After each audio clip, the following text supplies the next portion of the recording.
So hi my loves, welcome back to Trend Talks. Thank you so much for tuning in. As always, please remember to like, share and hit that subscribe button. We are on the road to 5,000 subscribers, so kindly tell a friend to tell a friend so they can also be a part of this amazing community that's pro Harry and Meghan. Now, the UK media is so rattled with Meghan's success. You can literally see they are so rattled that she is doing better. They predicted that she's going to flop, that she's going to fail, no one is going to buy her items. You know that rhetoric where Meghan is just, she cannot do anything, she's a failure. But then again, Meghan has been selling out, she's been doing well, her Instagram is surging, the numbers are great. But then again, they are still convinced that she is going broke. And you had two clowns have a segment discussing Meghan's finances. You know why? Because they cut down, they let go of some of their stuff, and they're out here saying they are having a financial problem. So you have one clown who fell off a chair live and cheated on his wife, and then you have another one who took money and lied about watching Harry and Meghan's Oprah interview. So these disgusting clowns are out here talking about Meghan's and Harry's financial state. Anyway, have a look. Anyone, Richard, who said, I saw that new Harry and Meghan podcast, video cast, program, film, whatever it is. So I don't know, somebody's watching it less than they thought would watch these sort of things. Have you been able to watch any of them or listen to any of them? Well, I've listened to the podcasts, and I noticed, for example, Meghan is always pushing positivity. They're very often to successful businesswomen, or she's talking about the way she believes she succeeded in her life and so forth. I notice, however, that the positivity is such that it's relentless. But on the other hand, of course, one has to bear in mind, and this may be what is behind a bit of a cloud over them, that the only person in either side of their families that they're in touch with, to my knowledge, is her mother. And also, as you know, the rumours have surfaced through Sally Bedell-Smith regarding Lady Elizabeth Anson, the Queen Elizabeth's cousin, who has lifted the lid on quite a large number, posthumously so far as she's concerned, of reports about how difficult life was for Queen Elizabeth, especially around the period of the Sussex's marriage. We hadn't known about this before. But I'll say what, I mean, they're hardly heading for Skid Row, are they? Oh, undoubtedly not. I think there will be some form of contract with Netflix. We don't know exactly how much, but it does look likely to be renewed. Of course, security costs, house mortgages, and of course, their staff and so forth. But no, I mean, the problem, of course, is that if they do badly, the royal family may very well regret it because they may do something sensational. On the other hand, Harry's invitation to the royal family in 2027 in Birmingham, the opening of Invictus, now that will be tricky to deal with. And let's face it, the Sussexes they're absolutely ruthless too. Okay. Well, I have a crazy idea. I think Mumbles and Richard Fitzwilliams should do a collaboration, because these are the two people I have trouble understanding or even comprehending whatever it is they're saying. It's so hard to understand what they're saying. So I think these two, if they join forces, it's going to blow up.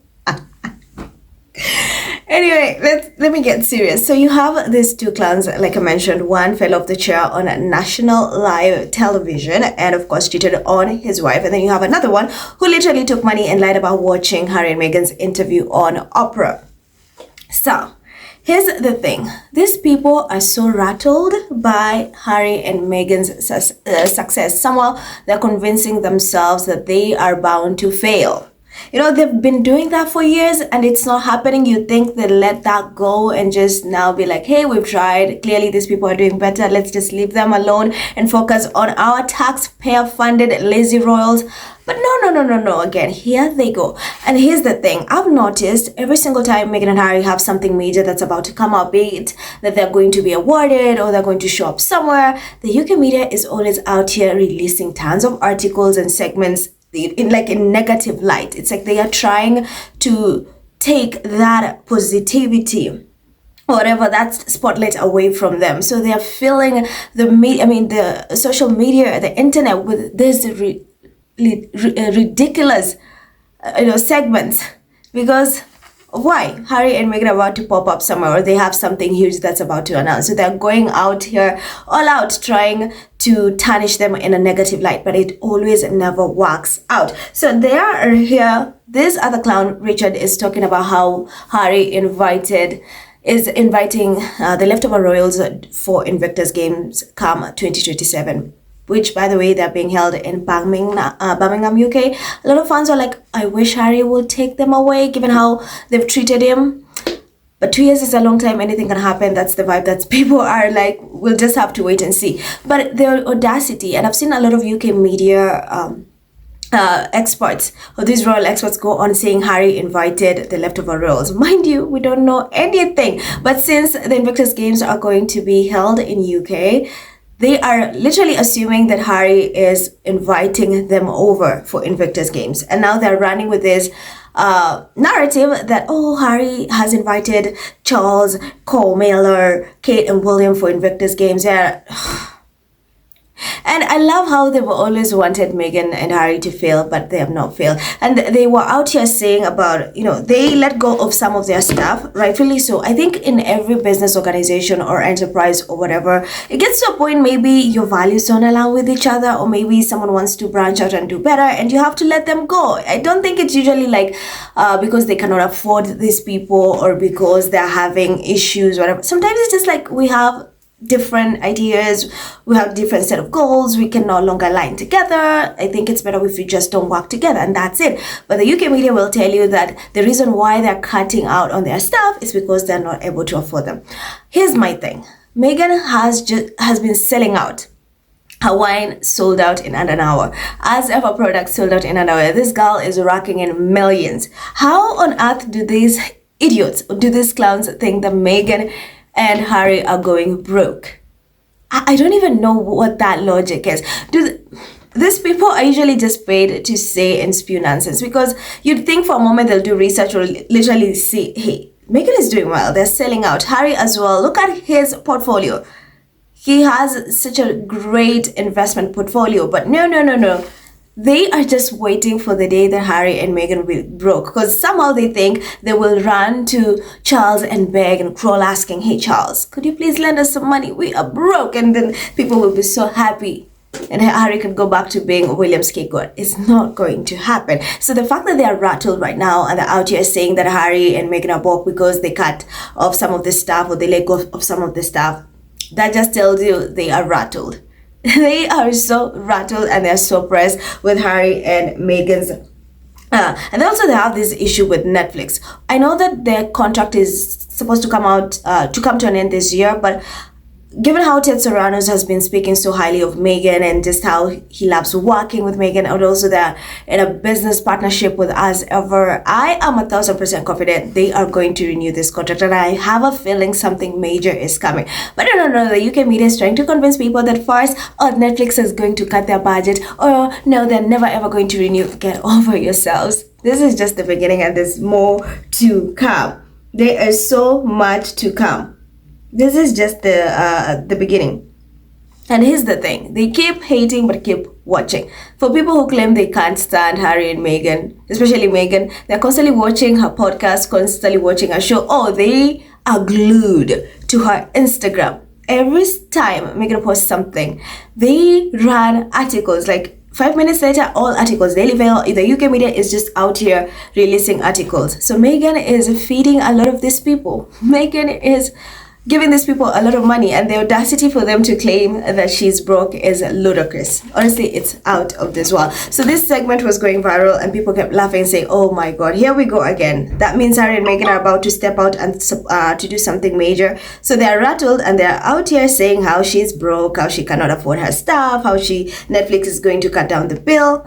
Oh, they have mortgage, they have they have to pay the stuff, so it's so expensive. What do you mean? of security and everything. They've been doing well. It's been how many years? 5 years, and they're still doing well. They've never once asked anyone for money. And one thing I like about Harry and Meghan, they work so hard to earn what they have. They go an extra mile. They've been working so hard. Look at Meghan to get to have whatever it is they have. They are hardworking, unlike the other leftover royals. So here are some of the comments from that segment. You have Tony says, "How can anybody believe these royal reporters when they talk so much shit? This guy hasn't watched any of our podcasts. Also, Harry hasn't stated he's invited his family to Invictus. It's also made up by an unknown source. We proved royal experts lie about Harry and Meghan. They've always lied. And I think right now people can tell and they know they're lying. It's just so obvious that they're lying. They're not buying into their bullshit." And then you have Paula says, calling Harry and Meghan's project sensational as a threat shows how rattled the royal family and media are by real success. Unlike taxpayer-funded roles, Harry and Meghan built their platform with their own money, gave jobs and found social impact in it. Losing staff in growth phases is normal in business, not scandal. Royal family should take note. Exactly, like I mentioned. And then you have Cindy says, "Two clowns on TV. One who falls out of his chair cheated on his wife. The other took money and lied about watching Harry and Meghan Oprah interview. Richard will lie about anything if the price is right." That is so true. If the price is right, if the money is good, they're lying. It's like, "Oh, what do you want me to say? Give me the script. Give me the script." And they roll with it. And then you have Skylar says, "What are these idiots talking about?" Good thing.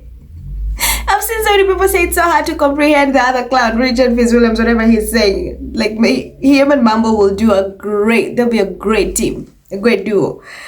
And then Ali says, "Crusty old men who will say whatever the palace tells them to say. No one buys it anymore." Agreed.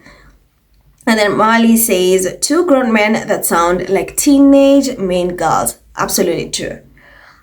You have Maya says, "I've noticed this occurs whenever Meghan and Harry are about to do something big. Receive an award, make a speech, release a rosé, etc. The UK press always floods the media with negative stories to coincide with the Sussex event in an attempt to tarnish their accomplishments." I agree. I totally agree. They really, really do that. And then Amaya says, "The sheer audacity of some folks, particularly those rotarats, to lecture Prince Harry and Duchess Meghan on how to raise their own children, like they've suddenly become the world's foremost parenting experts. Honestly, if these self-appointed gurus are so bursting with wisdom, maybe they should march right over to that balding demon and KK Karen, the ones that they are actually footing the bill for, and try dictating their parenting choices. That will be a sight to see, because last time I checked, unsolicited advice on other people's kids, especially when you're not cutting the checks, is just, well, it's just plain comical. Very, very comical. And then she adds, "Let the pundits shout, let the tabloids spin. Meghan Sussex will keep building quietly, beautifully, boldly, one sip at a time." And then Said says, "An old guy speculating about something he knows nothing about. More clickbait from GB News. How much do you pay these jokers to keep the news away from the fusty taxpayer-funded royals?" And then S says, "Don't fall off your chair at Eamon Holmes." And then Mose says, "The Sussexes certainly pay a lot of people's bills." I 1000% agree. So thank you so much, guys, for tuning in, and thank you so much for watching. I'm Erald. As always, leave your thoughts in the comments. Remember to hit that like button, to share, and of course, subscribe to this channel. Thank you so much for watching. Stay tuned, and I will see you in the next one. Bye.